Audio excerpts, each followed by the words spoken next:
from Wyoming. The rule in the Baptist church is you have to get here early to get a good seat near the back, so he was late. We're going to put him up front to comment on some of what we said. It's always our great pleasure to, and Al Hubbard, come on up if you want. We have one more seat. Yeah, for Al. Al, come on up. It's always a great pleasure to have Chairman Greenspan here. You obviously still draw a huge crowd, so let's get right into it. Give me your prognosis on the debt ceiling issue first, if you would, sir. Start with the easy one. Yeah. What's this business about being back in the room, back in the back of the room versus the front of the room? Can I choose to turn it around? No. The front is wherever you are, sir. Oh, wow. The debt ceiling is an extraordinary event, and I've never seen anything like it, because we're seeing a clash of cultures here, and the presumption that we're going to have a smooth solution to this. Is this okay? I think you're going to need to be right closer to it. Yeah. The presumption that the participating parties are all capable of being graded easily across a curve, and all one needs to find is that point on the curve in which you got a majority of the vote. I don't think this is like this. I think we've got really quite diametric groups here, and it's going to be very difficult to bring them together. What happens if we get to August 2nd? Well, when we get to August 2nd, okay.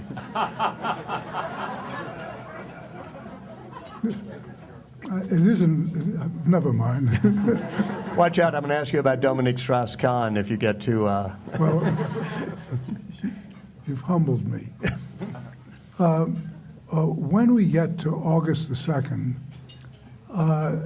and indeed the actual legal date when we can issue debt is going to be August the 1st or the 3rd. The Secretary of the Treasury is making a forecast. He works off daily data, and the projection he's making with respect to August the 2nd is going to be very close, but it can move. But that cannot be an important issue. The important issue is, unlike the so-called continuing resolution so that the Congress has when authorization for actions on the part of the government lapse, and you do other things. This is a hardwired event.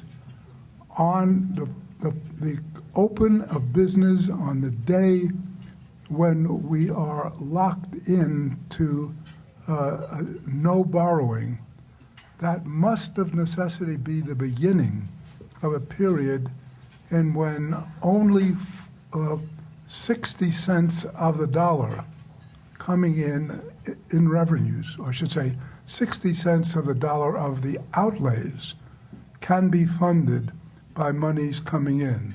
This is not something that's going to be smoothed out. It's something that hits dead right on the deadline.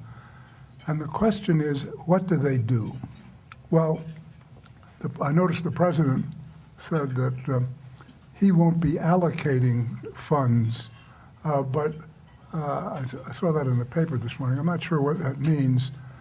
Doing nothing allocates funds on the way they would ordinarily array, and the Secretary of the Treasury has to stop the movement of funds to get the thing to be changed. So what will happen is, as the money comes in, and remember the revenues don't come in a straight line. They come in bunching at the beginning of the beginning of a month, the middle of the month, a little less, and at the end of the month, so that all that can be spent are those monies. And the question is to whom and how they are distributed has got to be judged by somebody. The trouble with that is it's a political hot potato to make the choices. Well, wait, explain it to me. They could pay off the bondholders, or they could pay off people on Medicaid, and they got to choose? Yeah, what they will choose, because no Secretary of the Treasury that I can, certainly historically, and that I can conceive even now, can allow the federal debt payments to lapse. So you cut the Medicaid payments. The point at issue is you're going to find essentially Medicaid and Social Security and defense, which will be up for questions of which is prioritized and to which extent. There will be a horrendous set of arrears. There'll be a lot of bankruptcies because there are a lot of people going on close monies. There is a conceivable things that the private sector could likely do that is not dissimilar to what California does. It may issue various types of script. And I would think that there are some banks who will lend against that on the grounds that eventually they know the monies will be there. In other words, it's not an issue here of we ran out of gold and we can't do anything. This is a legal obligation of the United States. We can print the money. The only question is our printing presses have been shut down by order. And once they open them up, we print again. What will this do to the cost of capital for the United States? It depends on how it's handled. We are assuming in this conversation that as they get closer, that all of a sudden they begin to realize the size of the problem and they come together. But I think you have to plan for the fact that they won't. And the reason, as I said before, is that I view the parties as not a smooth set of relationships, but as two separate groups which are barely overlapping. And that is not the ideal group of people from whom you're going to get a compromise. And so that what you need essentially is somebody out front taking hold, and the only one who can do that is the President of the United States legally. Do you think he's done it so far? In what sense? Get out front and take a hold of the situation, given what you read this morning. Not really. I think that the whole expectation is that somebody is going to blink. I'm not sure that's the case. I hope it's the case. I think, frankly, this is a unnecessary problem. The debt ceiling serves no useful purpose because once you've created a set of obligations, you've fixed spending, and we have a revenue code which engenders revenues. The difference between the two is by construction, the change in the debt. And if you have the change in the debt and the level of the debt, unless your arithmetic is subnormal, you know what the debt ceiling theoretically. So should we get rid of the legal debt ceiling? Oh, yes. I've always thought, I had no idea what that is doing. It's an anachronism, and I think it has no useful purpose. Do you think it might be unconstitutional? No, it sounds like a perfectly legitimate law. All it's doing is it's requiring a belt and suspenders, and we've got lots of that type of legislation which is running around constitutionally. You wrote a piece a year or so ago in which you said that the rise of the Tea Party was quite helpful because it helped focus on the deficit issue more. Are you a little bit less thrilled about the rise of the Tea Party given this collision that may occur? No, because I think that we would not have approached what is an even more fundamental problem, which is real. In other words, the debt problem, the debt ceiling problem is synthetic and self-administered. Mm-hmm. The debt problem is a very serious issue. I think it's always helpful to think in terms of the real resources that are required to meet the legal obligations of the United States government. We start off with, before this administration, late into the administration of George W. Bush, I was arguing with the data at hand that we were grossly underfunding Medicare. For example, it was very obvious that in projections for the year 2030 showed that we had a shortfall of roughly half. I mean, I don't know, I've forgotten whether it was a third or a half. It was a huge shortfall. And my expectation was that when the issue were addressed by a new administration, the first step that would occur would be to get the historical stuff right. So if you're going to do a significant amount of some major changes in the federal health programs, you want to make sure that the previous ones have real resources available to make them. And the point that I make, and I still make today, is that if you promise, say, people who are 55 or something, who can, for 10 years, actually, even now, change their retirement program, if you promise them real medical care, I mean the fact that it's in real terms, not just paper money, and if you promise them that and you're unable to deliver, and you know you're unable to deliver it the day you promise it, I think that's immoral. And are we in an immoral situation now with the deficits we have hanging over on Medicare, Medicaid? I say we are promising more than can physically be delivered. So what should we do for the deficit issue? Solve it. I know what the That's why we're here. I know what the ultimate solution will turn out to be, because there is one, and there's, strangely enough in the way of these two disparate groups, which I think will buy into that. At least we'll get 51%. It would comprise, is it the Bowles-Simpson or the Simpson? I call it Simpson. Right now it's Simpson Bowles because he's here.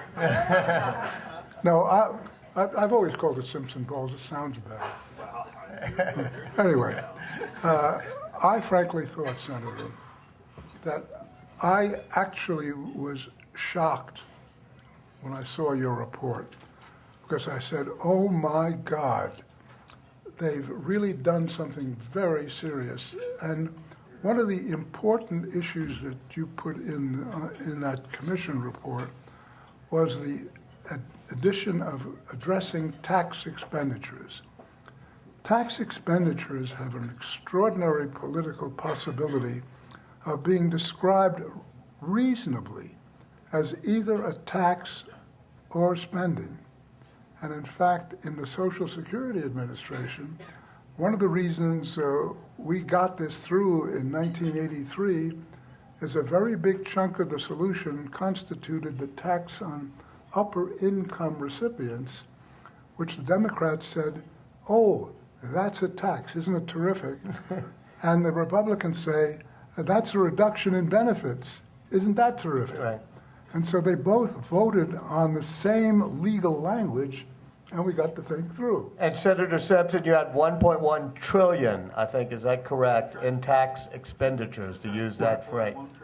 And so do you think Grover Norquist and others in the anti-tax part of the Republican Party would be willing to reduce those tax expenditures, if I can use the phrase? I don't know, but all I can say is I'm a conservative Republican. In those tax expenditures are more subsidies, which I find anathema than you can possibly imagine. If you want to distort a free market economy, subsidize it. And that's what that stuff is. So we should get rid of almost all the, we should get rid of almost all those tax subsidies. That would get us a long way, right, to the deficit Well, issue. there may be items in there which Yeah. are not subsidies. I'm just basically saying those which are, in my judgment, by Republicans, should be embraced by Republicans for repeal. One part of the Republican Party's theology is that tax cuts pay for themselves. Do you believe that? I'd like to. The only trouble is all of the econometrics I know, which is the only way you can make a determination, says no. It's a sorrowful result, but the problem that leads me to conclude, I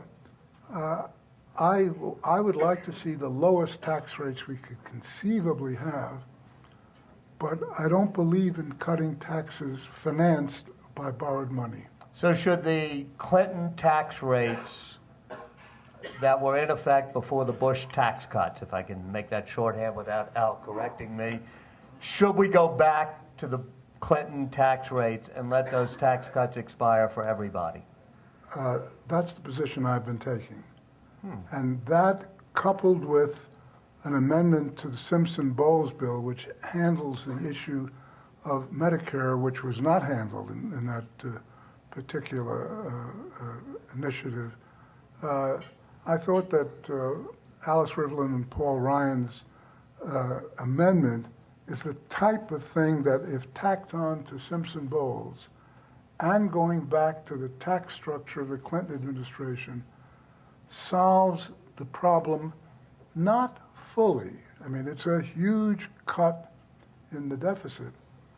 But the issue here is that everyone is focusing on the ratio of the debt to the GDP and presumes that when that stabilizes, that somehow is nirvana. The problem, unfortunately, is, remember, when the debt stabilizes, or the ratio of debt to GDP stabilizes, the debt is still rising, meaning that we still have a deficit. The trouble with that concept of the debt to the GDP as the determinant does not factor in the issue, what happens if interest rates change or rise. That assumes basically that interest rates are flat. But in today's environment, with all the issues that are going on, it is perfectly credible to me that even though the Congressional Budget Office assumes, as I remember, 5% Treasury note, it's now at, I guess, 320. Yeah. There's no reason to expect that that is going to be the low point. And as the aggregate debt rises, and remember, it is rising so long as receipts are below outlays. So long as it is rising, interest payments continue to rise, but more importantly, when interest rates rise, it applies to the total of the accumulated debt. And so that number gets larger and larger, and one of the reasons why Greece is unsustainable is the fact that if they had to pay their regular market rates, it's an explosive, unstable situation. And we could get closer to market rates if we keep flirting with the conceivability of default, right? Or I think so. Frankly, those who have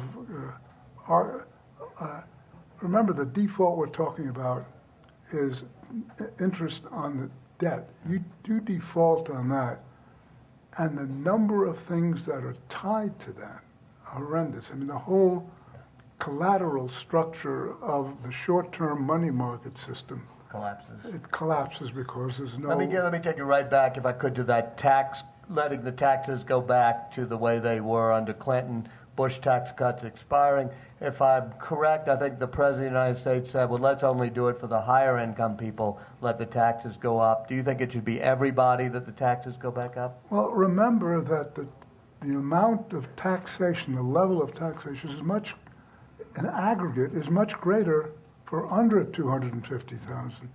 So the issue of not doing it for the whole thing is a political judgment, not an economic judgment. I mean, if the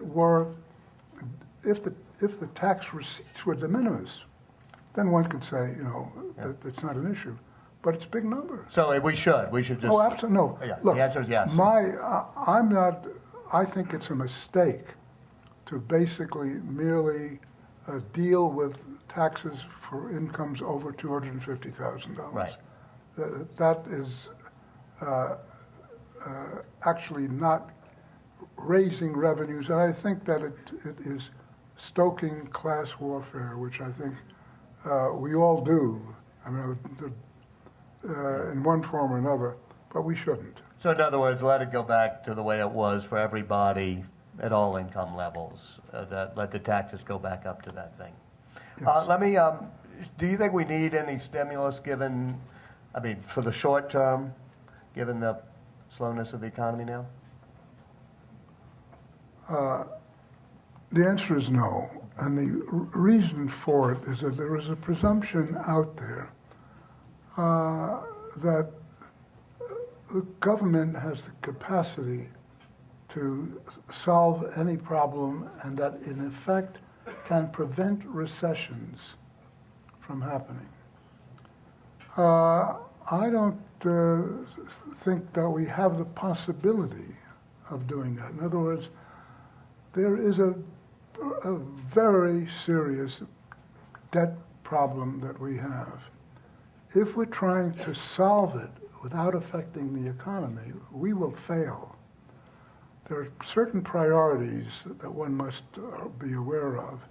The first priority is to solve this debt problem because it is so dangerous that if we allow it to fester, I wouldn't raise the issue of Greece, that's the extreme case, but we will have serious problems. So what is the short-term economic outlook? Well, if you're going to do the short-term economic outlook, you have to ask, well, in fact, just merging it into policy.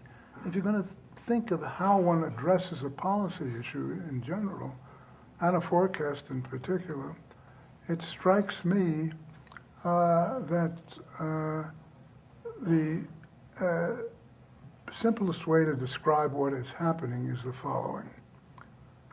If we split the gross domestic product into construction, both residential and non-residential, and the rest of the GDP, and assumed now for the moment that construction moved exactly with the rest of the GDP, we would have growth rates significantly higher because the excluding construction, the GDP excluding construction, is a 1 percentage point higher, and has been for the last 3 or 4 years. Which means that if we had, as we've had in every single recovery from a recession since 1949, a significant rise in construction, the unemployment rate now would be at 6% or less. The economy would be growing at a reasonably good pace. And so that the question you have to ask yourself is, well, why, in contrast to all previous recoveries, has construction come down?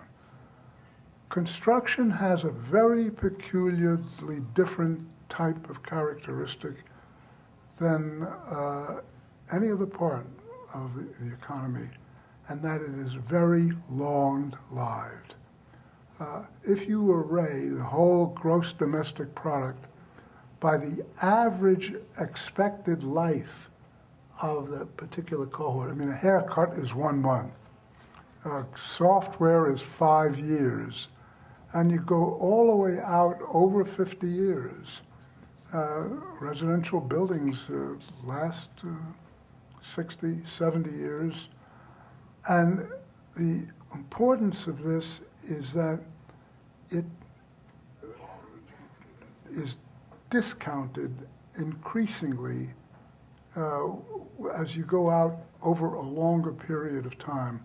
I don't want to get into the algebra of this, but what happens is that longer-lived assets are particularly vulnerable to the issue of uncertainty. And if you want to look very specifically at one aspect of this, you look at how corporations budget their capital expenditures, and very specifically, non-residential buildings. In other words, the plant part of Do you construction. think we might be seeing some pent-up demand, though, for construction if we slow, if we, Well, the problem essentially is you can have a lot of pent-up demand, but if the present value of the long-term projects approaches zero, the demand disappears. And I think what we are seeing here is very interesting, and the reason I use corporations is you can see it actually occurring, the process which is cutting down on construction type of investment. We measure, that is my firm measures, the ratio of fixed illiquid investment to cash flow. In other words, what proportion of the liquid cash flow is corporate management willing to invest in essentially illiquid types of investments? And what the data show is in early 2010, that ratio, meaning the proportion that people in corporations, meaning either the board of directors or corporate management, are voluntarily choosing to take liquid monies and putting them into fixed assets, that number was the lowest since 1940. And what that tells me, basically, is that we have to look for why that is. Taking a step back, the answer requires that you look how corporations make decisions. I mean, I spent a goodly part of my business career doing this sort of thing before I went to the Fed. And essentially what they all do, one way or the other, is they first, their product managers tell them what the demand for the goods are, they put that into their computer, and they estimate the potential rate of return of a new project, like a rolling mill or something of that nature. And then, if that passes, they look at the far more important issue, which is the extent to which those rates of return are very substantially spread out. That means as the variance spreads out, the hurdle rate that you have to clear goes up. And that variance is very significantly impacted by government activism. Most businessmen are complaining, as you know, that in fact they are having very considerable difficulty knowing what to do because they don't know where their tax rates are, where the regulations are going to be, and they complain. What I'm saying is businessmen very often cry wolf. I've been acutely aware of a lot of nonsense that comes out of the business community. This is not wolf. this is This- real concern. You can see what Yeah. you can see what they're doing, and they're doing it because they're fearful. Let me switch. You just said that the debt limit is a bad idea. Is the euro a bad idea? I'm afraid so. The history of the euro is very interesting because I originally could not conceive how then 11 countries could get together with a single currency, even remembering that the values of doing that are quite considerable. The analogies then were they were going to try to replicate the type of economy the 50 states of the United States have, with common language, common mobility of people across borders, the basic issue of finance being over all sorts of barriers, and what they thought they had, and indeed they constructed it in a manner which looked like the United States. And I said, I'm amazed that you could make this thing work, because I didn't think, one, that the mobility of labor was anywhere which occurs in the United States, that there's still language difficulties, there's no common language, and they just basically, it's a concept which is unimplementable. And so I argued in the very early stages I didn't think it could work, and they made it work. They made it work largely because I assumed the critical concern that would occur was that if you have a pool of people, a group of countries, and you're essentially saying you're now all going to be able to borrow in euros, that's fine, but if the least collegial of that group turned out to be Greece, decides that it will try to gain all of the surplus, and they did. I mean, what they did, they had very high rates for the drachma. When they joined the euro, their rates collapsed back close to the German level. And they continued to spend huge amounts of money. In fact, going back to the issue of real resources, they continued to consume at a much higher level than they produced internally. And they were being financed basically by the rest of Europe. So is there a way out of the euro crisis and saving the Greek economy, or is this doomed? I would say the only way that I can see to avoid a Greek default is for an ultimate consolidation of the now 17 countries into a single political union. With a single budget? Well, basically. In my lifetime or yours? Well, you're answering your next question. You have to understand why it is that the Germans, who actually have lost most from the onset of the euro, why are they still there? Well, the answer is that largely because of Greece and Portugal and others, the euro has been declining. And so German exporters have been able to do very well. And as everybody knows, that Germany is doing extremely well when we, for example, are not. And the issue there is that the euro is very low. If the system, the Eurozone, EMU, European Monetary Union, if that broke down, then Germany goes back to the Deutsche Mark. The Deutsche Mark right now, were that to happen, would be a far stronger currency than the euro. And the Germans obviously would be able to pay off their debts in euro very rapidly. But the manufacturers.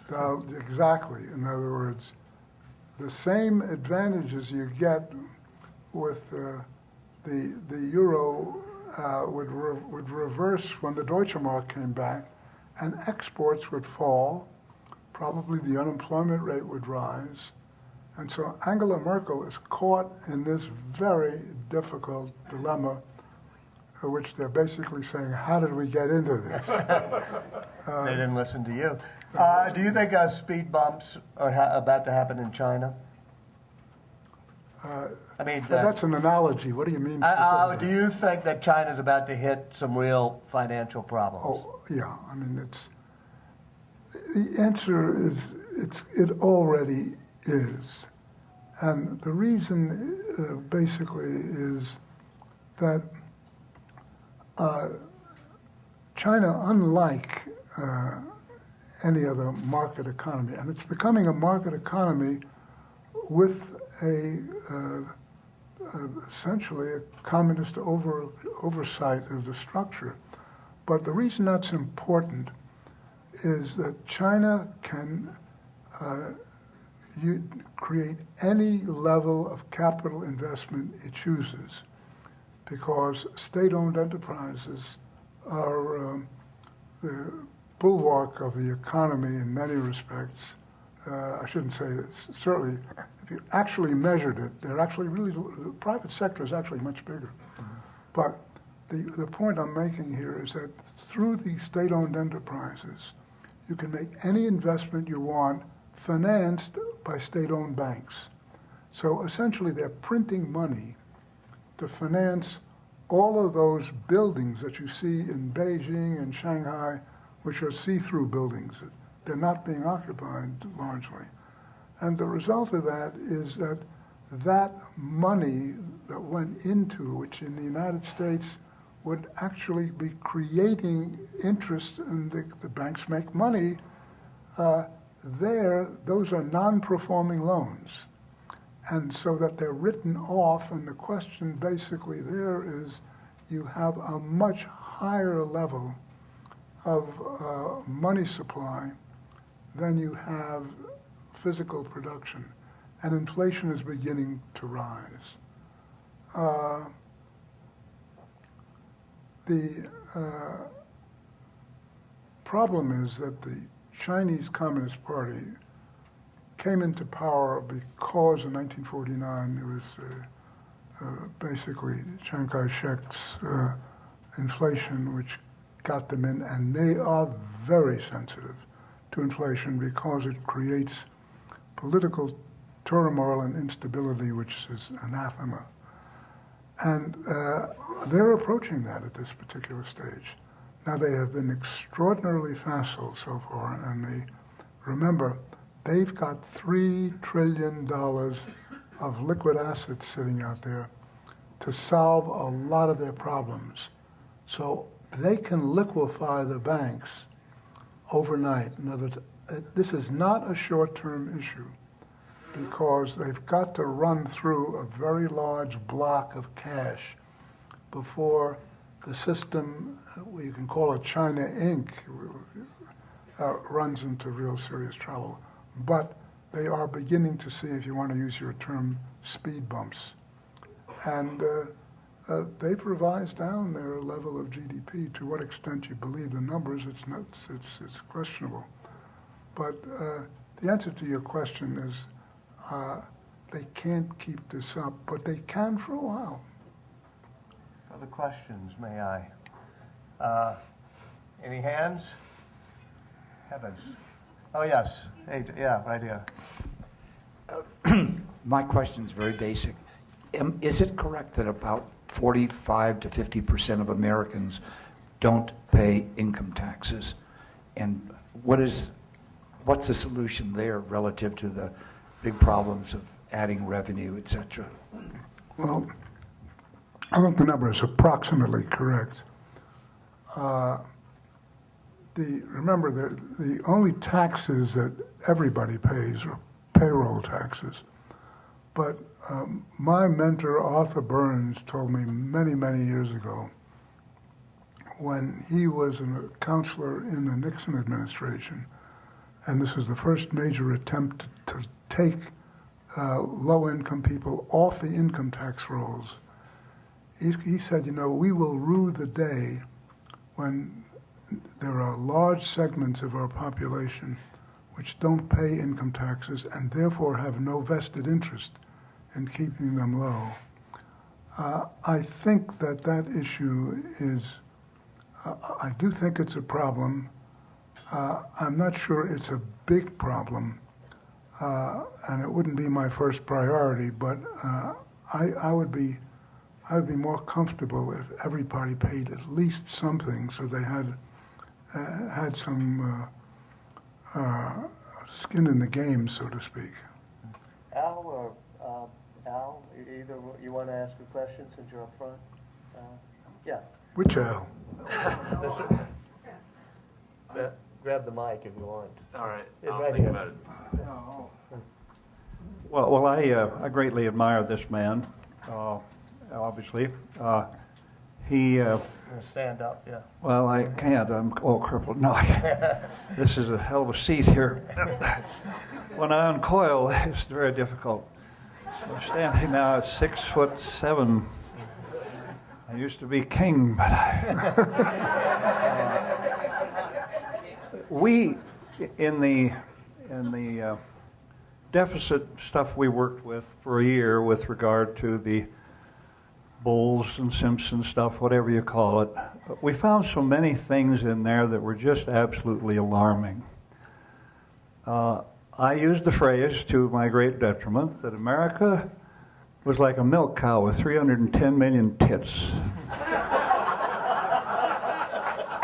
And I meant that. I got hell for that. But let me tell you, there isn't a single person in this room or anywhere in this country that isn't using something from the federal Treasury in the form of the tax code, in the form of a gimmick, a break, a whatever, and we're all very clever people. And we know just how to gimmick the system.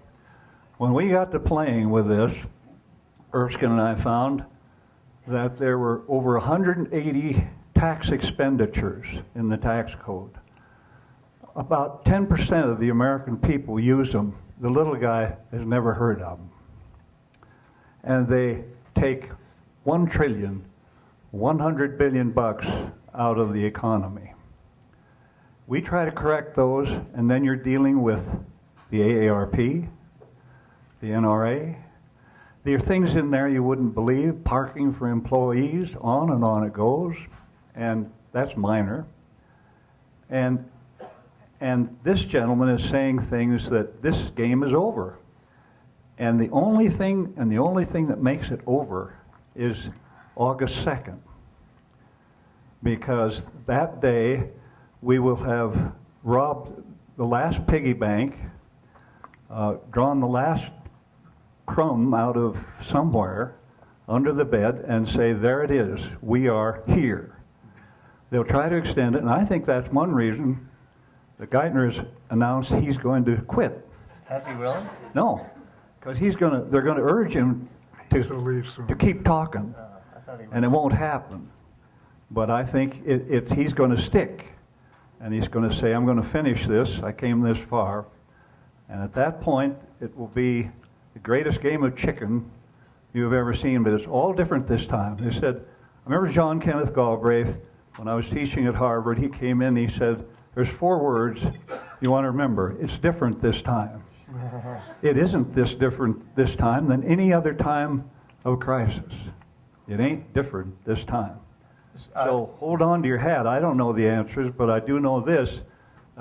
Skin in the game is the phrase he just used. And if everybody in America doesn't think they're going to have skin in the game in the next 6 months, Erskine and I felt that the game, the fun and games, will be over within 6 months or a year. Senator, one real quick question before I give it to Al Hubbard. If Geithner steps down, would you urge the president to make Erskine Bowles Secretary of Treasury? Well, I tell you, it'd be a great thing for the country because Erskine Bowles was the last guy to balance the budget in the history of modern history, 96. And if Erskine can't do it, no one can. Brilliant man. It was a great thrill to co-chair it with him. He did the numbers and I did the color.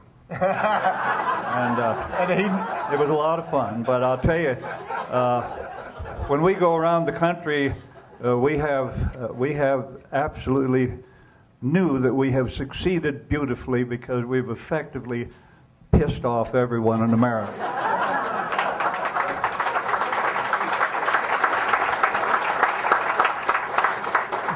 Al Hubbard was the chair of the Council of Economic Advisors for President Bush. I was the director of National Economic Council. For President Bush. Yeah. Thanks. Let me first endorse Erskine for Secretary of Treasury. I think that would be fabulous. He would be my first choice. But I have a question for Chairman Greenspan. A number of our friends have explained to me that this is the first recession we've had since World War II that's a credit contraction recession, and history teaches us that recoveries from credit contraction recessions are very slow. You don't go back to trend line often, and you just go back to growing at a full employment rate, even though you have high unemployment. I would love your thoughts on that, and love your thoughts on what role, if any, government should have right now dealing with this very slow growth economy. Well, he used to call me Alan. I've just been degraded down to my old chairmanship. Well, we have 3 Al's in a row here. It's very difficult.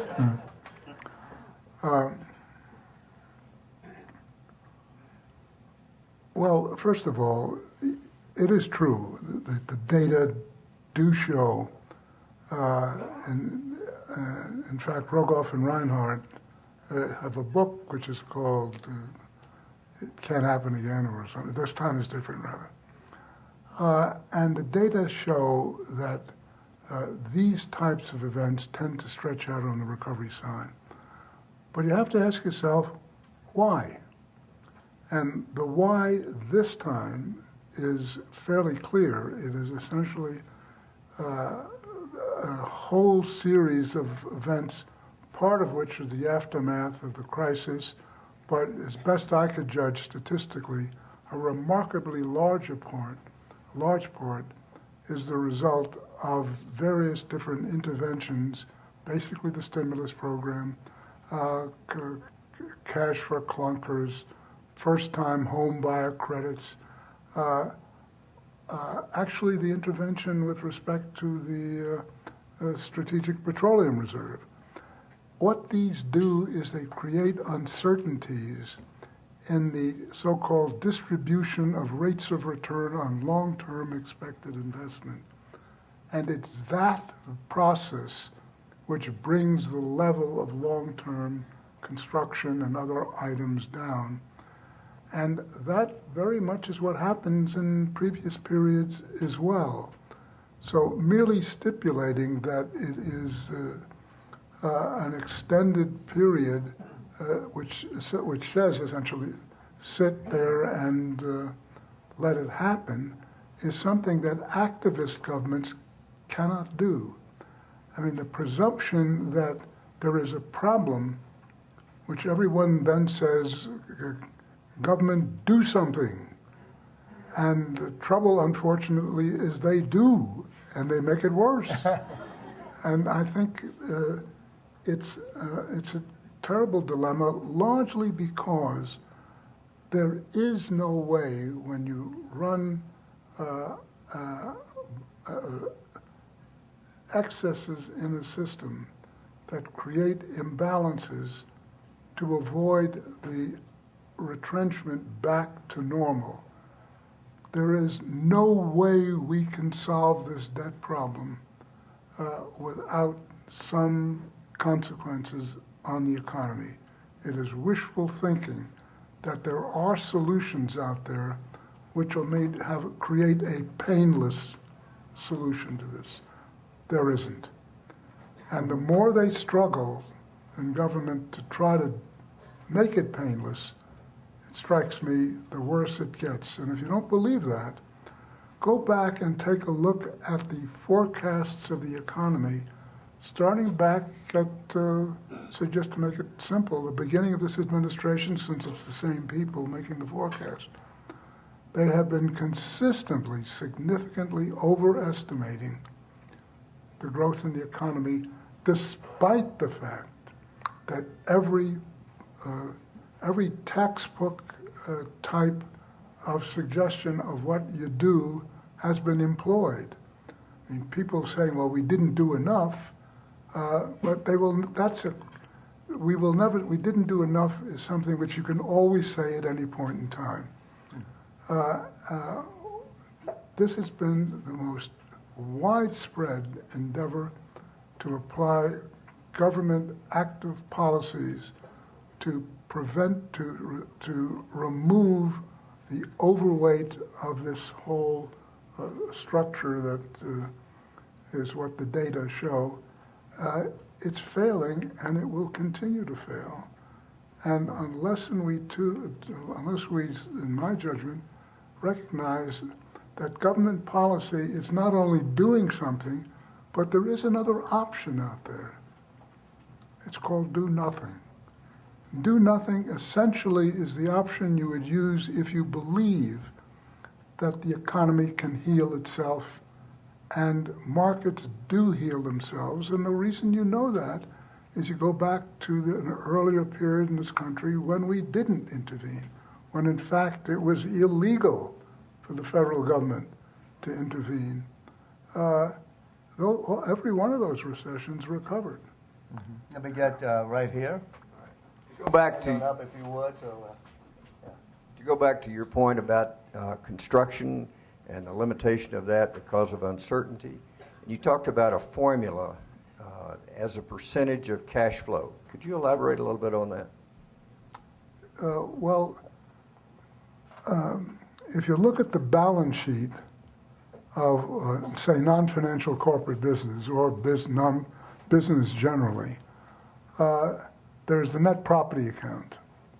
And the question is of the capital expenditures, which add and depreciation subtracts from that particular structure. Just thinking in terms of the capital expenditure part as a ratio to total profits plus depreciation, plus a number of other minor adjustments. What is generated by that net property account is a flow of cash. The management has the choice of what to do with that cash. Some of it pays dividends, and some of it is a buyback of stock. But the proportion that it chooses to reinvest in assets which you cannot readily sell except at extraordinary losses, tells you what the state of confidence is. Remember, during the boom period, that ratio was very high. That the expenditures on construction type activities relative to cash flow is very high.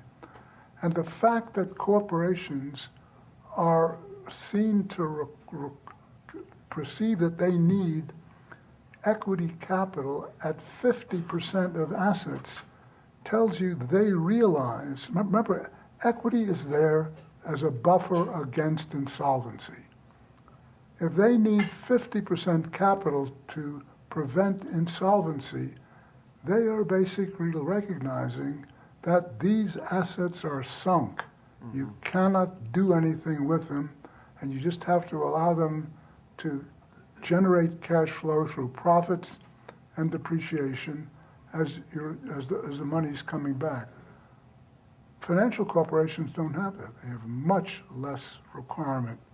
And so that's basically why I use the ocean. Is there somebody on the patio who wants to ask a question? Wave your hand. And anybody outside want to ask a question? All right. It's the person in the furthest back to keep them running. Sorry. I wonder if you could speak of two pieces of legislation. One is a tax simplification bill by Ron Wyden and Dan Coates as a way of generating revenue without raising rates as a political solution. The other is the public-private infrastructure bank that might be able to help stimulate the economy as well. I'm sorry, I didn't hear the first question. The first one was the Ron Wyden bill, is that right? Sorry?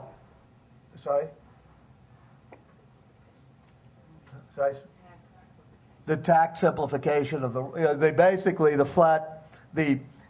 radical simplification of the tax code that Ron Wyden and I think somebody else had Dan Coates had put up, and the other is the public-private infrastructure bank. Yeah, I mean, there's no question on flattening the tax. Essentially, that's what was done in 1986, the Tax Reform Act.